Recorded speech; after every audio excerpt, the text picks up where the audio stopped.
Arshdeep Singh. Arshdeep Singh south আফ্রিকার সাথে 5টা উইকেট নিয়েছে। এইবার প্রথম ভালো বল করলো অর্শদীপ সিং সাউথ আফ্রিকার সাথে, আর সাউথ আফ্রিকায় একদম ঘুটনাতে এনে ফেলেছে।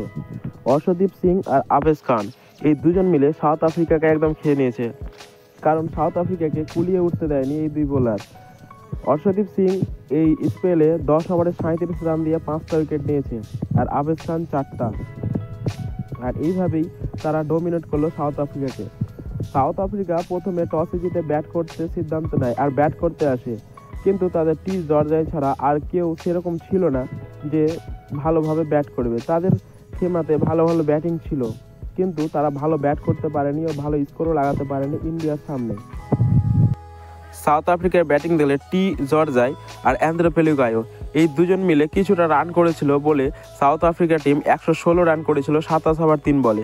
আর 116 রান করতে 27 ওভার 3 বল লাগিয়ে দেয় সাউথ আফ্রিকান ব্যাটাররা, আর তারই জবাবে আসে ইন্ডিয়ান ব্যাটাররা ব্যাট করতে। আর ইন্ডিয়ান ব্যাটাররা যেভাবে খেলেছে তা একদম অবিশ্বাসনীয়, কারণ সাই সুদর্শন যে তার ডেবিউ ছিল ম্যাচে, সে ভালো খেলেছে। প্রথমে ব্যাট করতে এসেছিল ঋতুরাজ গায়কোয়াড়, কিন্তু ঋতুরাজ গায়কোয়াড় এই ম্যাচে ফ্লপ যায়, মাত্র 5 রান করে আউট হয়ে যায়। কিন্তু তারপরে খেলা ধরে নেয় সাই সুদর্শন আর শ্রেয়াস আইয়ার। সাই সুদর্শন এই ম্যাচে 43 বলে 55 রান করে, আর শ্রেয়াস আইয়ার করে 45 বলে 52।